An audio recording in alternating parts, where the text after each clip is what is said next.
للہ رب العالمین والصلاة والسلام علی سید الانبیاء والمرسلین وعلی آلہ وصحبہ اجمعین، اما بعد۔ اعوذ باللہ من الشیطان الرجیم، بسم اللہ الرحمن الرحیم۔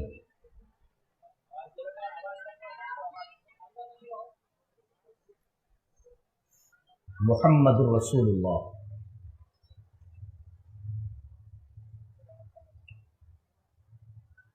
وہ کلمہ جسے پڑھ کر ایک آدمی دائرے اسلام میں داخل ہوتا ہے، اس کلمے کے دو جز ہیں، دو حصہ ہیں۔ ایک حصہ ہے لا الہ الا اللہ اور دوسرا حصہ ہے محمد رسول اللہ۔ آج ہم لا الہ الا اللہ جو اس کلمے کا پہلا جز ہے، پہلا حصہ ہے، اس پر ہم گفتگو نہیں کریں گے۔ ہمارے بحث کا اور ہماری گفتگو کا موضوع یہ دوسرا جز ہے، محمد رسول اللہ۔ تاہم لا الہ الا اللہ جو پہلا حصہ ہے، پہلا جز ہے اس کلمے کا، اس کے بارے میں دو باتیں ذہن نشین کر لیں۔ ایک بہت بڑے عالم ہے ابن عبد الہادی الحنبلی، وہ کہتے ہیں کہ لا الہ الا اللہ اس پورے جملے میں کوئی حرف منقوط نہیں ہے، نقطے والا نہیں ہے۔ لا الہ الا اللہ، اس میں دیکھو ایک بھی حرف پر نقطہ ہے نہیں ہے نا، تو گویا کہ سارے حروف غیر منقوط ہیں۔ بولتے ہیں آگے تنبیہن عن التجرد عن کل معبود سوی اللہ، یہ تنبیہ ہے، اشارہ ہے اس بات کی طرف کہ اللہ کے علاوہ ہر معبود سے الگ ہو جاؤ۔ جس کو دنیا والوں نے معبود بنا رکھا ہے، الگ ہو جاؤ۔ ایک حرف پر بھی نقطہ نہیں ہے، یہ بتانے کے لیے کہ اللہ کے علاوہ معبود سے جتنے بھی معبودان باطل ہیں سب سے الگ ہو جاؤ۔ یہی مفہوم ہے آیت کریمہ کے اس ٹکڑے کا، فَمَن يَكْفُرْ بِالطَّاغُوتِ وَيُؤْمِن بِاللَّهِ، طاغوت کا انکار پہلے کرو، اس کے بعد اللہ پر ایمان لاؤ۔ طاغوت کا انکار پہلے کرنا، یہ اللہ کے سوا کوئی معبود ہے ہی نہیں۔ اور ایک عالم اور ہیں محمد الفتح البعلی، وہ کہتے ہیں کہ اس میں جتنے بھی حروف ہیں کوئی بھی شفوی نہیں ہے، ہونٹ بند نہیں ہوتا اسے۔ لا الہ الا اللہ میں لا الہ الا اللہ ہونٹ بند ہے نہیں نا، تو اس میں جتنے بھی حروف ہیں کوئی بھی شفوی نہیں ہے، یعنی ہونٹ سے زیادہ نہیں ہوتا، سارے کے سارے جوفی ہیں، اندر سے نکلتے ہیں۔ کیا مطلب ہوا؟ مطلب یہ ہوا کہ یہ کلمہ لا الہ الا اللہ دل سے نکلنا چاہیے۔ اگر دل سے یہ کلمہ نہ نکلے تو پھر اس کلمے کی کوئی اہمیت نہیں رہتی۔ جی دلیل یہ حدیث پاک ان ابی ہریرہ رضی اللہ تعالی عنہ قال قیل لرسول اللہ صلی اللہ علیہ وسلم من اسعد الناس بشفاعتک یوم القیامہ، فقال رسول اللہ صلی اللہ علیہ وسلم لقد ظننت یا ابا ہریرہ الا يسألنی عن هذا الحدیث احد اول منك لما رأيت من حرصك على الحديث اسعد الناس بشفاعت یوم القیامة من قال لا الہ الا اللہ خالصا من قلبه او نفسه، رواہ البخاری فی کتاب العلم۔ حضرت امام بخاری رحمہ اللہ اس حدیث کو کتاب العلم میں لائے ہیں۔ پہلی بات تو یہ معلوم ہوئی کہ سب سے بڑا علم لا الہ الا اللہ کا علم ہے، اور سب سے بنیادی علم لا الہ الا اللہ کا، اس لیے کہ نبی کو خود حکم دیا گیا فَعَلَمْ أَنَّهُ لَا إِلَهَ إِلَّا اللَّهُ، آپ لا الہ الا اللہ کا علم حاصل کریں۔ جی تو سب سے بڑا علم لا الہ الا اللہ کا علم ہے، سب سے بڑا علم علم توحید ہے۔ جی ایک بات تو یہ معلوم ہے، اور دوسرے توحید کا یہ کلمہ دل سے تعلق رکھتا ہے۔ آدمی اگر دل سے بولتا ہے خالصا من قلبہ تو وہ نبی کریم صلی اللہ علیہ وسلم کی سفارش کے دائرے میں آئے گا، اور بہت بڑا خوش نصیب ہے سفارش کے دائرے میں آ جانا۔ اور نبی نے فرمایا کہ بہت بڑا خوش نصیب ہے وہ، امام بخاری اسے کتاب العلم میں لا رہے ہیں، سب سے بڑا علم ہے وہ۔ اللہ اکبر۔ تو ہم لا الہ الا اللہ پر بحث نہیں کریں گے۔ آگے دیکھیے محمد الرسول اللہ، اس دوسرے ٹکڑے کو ہم موضوع ہے بنا رہے اور اسی پر ہم گفتگو کریں گے. دیکھیں اس میں 3 حروف ہیں, 3 الفاظ ہیں.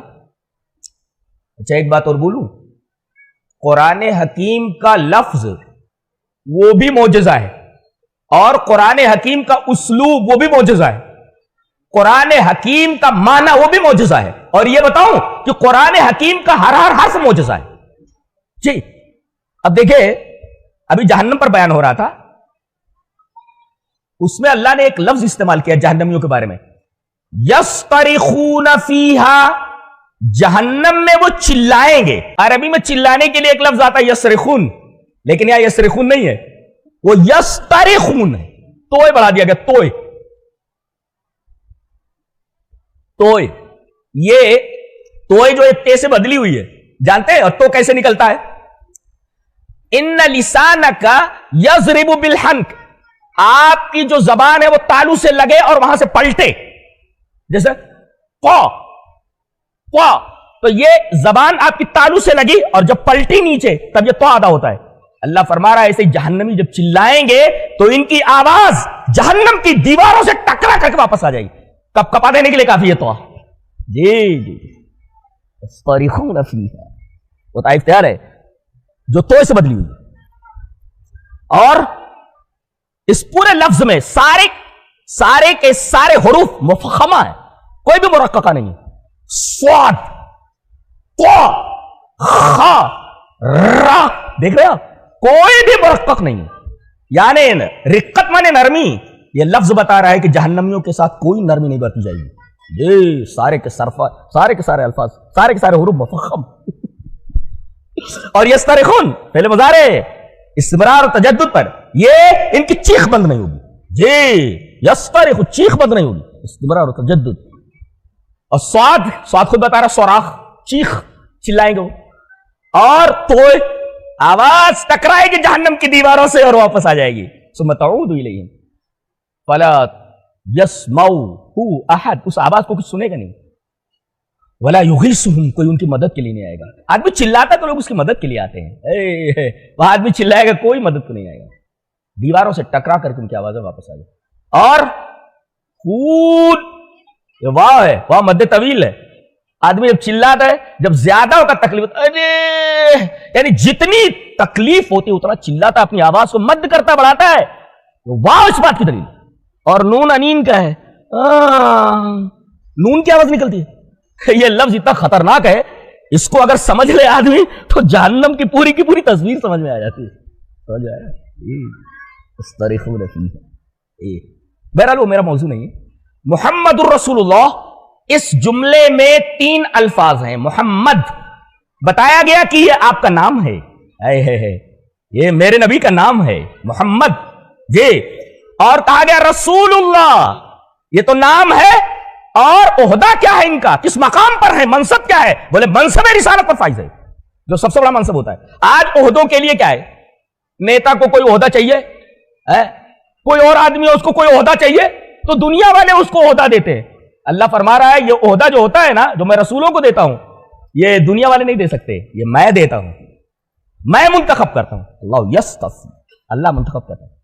تو آپ کا نام کیا ہے؟ محمد.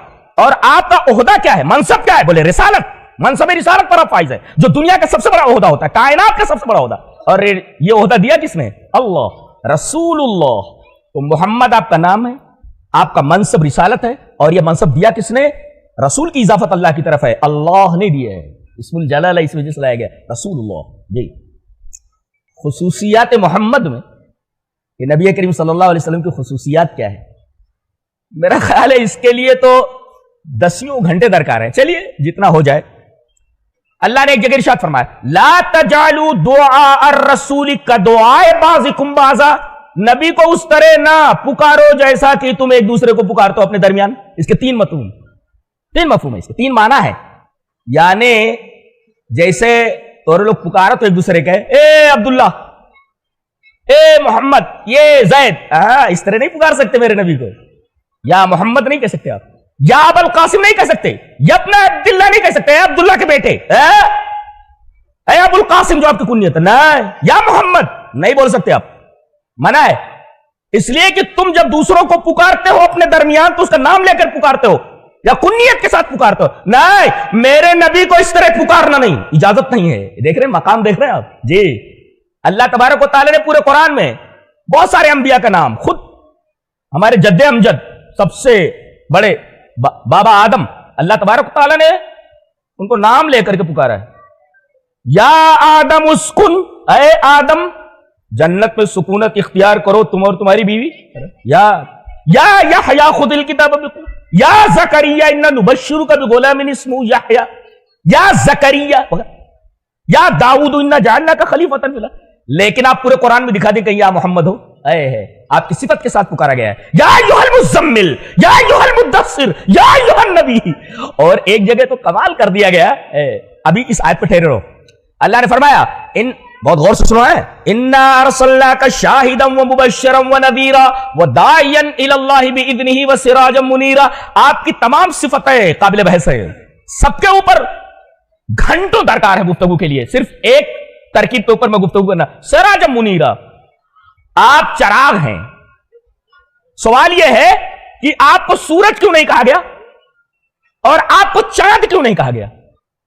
جواب اس کا یہ ہے کہ دن میں سورج نکلتا ہے، رات میں چاند نکلتا ہے۔ اگر دن میں کسی کو ہدایت چاہیے، دن میں چاہیے تو آپ سورج ہیں، اور رات میں اگر کسی کو چاہیے تو آپ چاند ہیں، برابر ہے؟ ایسا نہیں کہا گیا، چراغ ہیں آپ، چراغ۔ دن نکلا ہوا ہو اور کہوں کوٹھری میں ہو تو دور ایک دم، تو وہاں نہ سورج کی روشنی پہنچے تھی، نہ رات میں چاند نکلے تو وہ روشنی پہنچے تھی۔ وہاں اگر ہدایت کی ضرورت پڑے، سورج کافی نہیں ہے، چاند کافی نہیں ہے، چراغ ضروری ہے۔ چراغ جلا لو، چراغ ہر جگہ آپ کو روشنی دے سکتا ہے جی، کہیں بھی آپ رہیں، جہاں سورج اپنی روشنی نہ دے سکے، جہاں چاند اپنی روشنی نہ پھیلا سکے، وہاں پر چراغ جلا لو، چاہے دن ہو چاہے رات ہو۔ لہذا میرا نبی چراغ ہے، جہاں بھی جس کو چراغ ہدایت کی ضرورت ہو، میرا نبی چراغ ہدایت ہے۔ اللہ وَدَاعِيًا إِلَى اللَّهِ بِإِذْنِهِ وَسِرَاجًا مُنِيرًا، آپ چراغ ہیں، سورج نہیں کہا گیا، نہ قمر کہا گیا، سراج کہا گیا، آپ چراغ ہیں۔ دن میں مولوی صاحب کہوں کو ویسا اندھیرا رہا تھا، کچھ دکھائی نہیں پڑتا، سورج اب وہاں ہدایت چاہیے تو کون دے گا؟ چراغ جلا لو، چراغ ہدایت اللہ، یہ ہے نبی۔ تو لا تجعلوا دعاء الرسول کا دعا عبادت، نبی کو اس طرح نہ پکارو جیسے تم اپنے درمیان لوگوں کو پکارتے ہو، نام لے کر کے، کنیت لے کر۔ دوسرا مطلب یہ ہے، نبی کی دعا کو دوسرے لوگوں کی دعا کی طرح مت سمجھو، نبی کی دعا مستجاب ہوتی ہے، قبول ہو جاتی ہے، لہذا اگر کسی کو بددعا دے دے ہلاک ہو جائے گا آدمی جی، لہذا تمہاری دعا کی طرح نبی کی دعا نہیں ہے۔ اور تیسرا مطلب، تم جب کسی کو پکارتے ہو تو کوئی سنی انسنی کر سکتا ہے، ارے پکارتے ہے بولے دو، لیکن نبی جب پکارے تو سنی انسنی نہیں کر سکتے، جیسے پکارے فوراً لبیک بولو، لبیک یا رسول اللہ، یہ ہے نبی کی عظمت۔ لا تجعلوا دعاء الرسول بینکم کدعاء بعضکم بعضا، یہ ہے نبی کریم صلی اللہ علیہ وسلم کی عظمت اور آپ کی خصوصیت جی۔ ایک نکتہ بتا دو علماء کے لیے، آپ کی سمجھ میں آ جائے تو اچھا ہے۔ پورے قرآن حکیم میں نبی سے کہا گیا کہ تسبیح کیجئے، سبح امر ہے، فسبح تسبیح بیان کیجئے جی، امر کے ساتھ ہے، حکم ہے۔ حمد کے لیے کہا گیا قل الحمد، امر کے ساتھ ہے، حمد بیان کیجئے آپ۔ واستغفر، استغفار کیجئے آپ، سب امر کا صیغہ ہے، حکم ہے، استغفار کرو، تسبیح بیان کرو، حمد بیان کرو، لیکن ایسا نہیں کہا گیا توبہ کیجئے، کہیں نہیں، پورے قرآن میں کہیں نہیں توبہ کہنے، ایسا حکم نہیں کہیں بھی آیا، تو ضمناً آیا، کیسے؟ فسبح بحمد ربک، کیا ہے؟ اذا جاء نصر اللہ والفتح ورأيت الناس يدخلون في دين الله افواجا فسبح بحمد ربك واستغفره انه كان توابا، یہ نہیں کہا گیا تم توبہ کیجئے، بے شک اللہ تواب ہے، یہ نہیں کہا گیا توبہ دے، اللہ تواب ہے، توبہ کرو، ایسا ڈائریکٹ تم نہیں کہا گیا، مقام ہے نبی کا یہ خصوصیات محمد میں سے ہے، خصوصیات محمد میں سے ہے، توب نہیں ہے، ضمناً آیا ہے، انہو کان تواب، اللہ تواب ہے، لیکن وہاں تو کہیں نہیں کہ تم توبہ کرو، تسبیح اور استغفار کی بات ہے، توب کیوں نہیں کہا گیا؟ ضمناً بیان کیا گیا انہو کان تواب، اس لیے کہ توبہ کا مطلب سمجھتے کیا ہوتا ہے؟ ایک منٹ، متاب جانتے کس کو ہوتے ہیں؟ وہ جہاں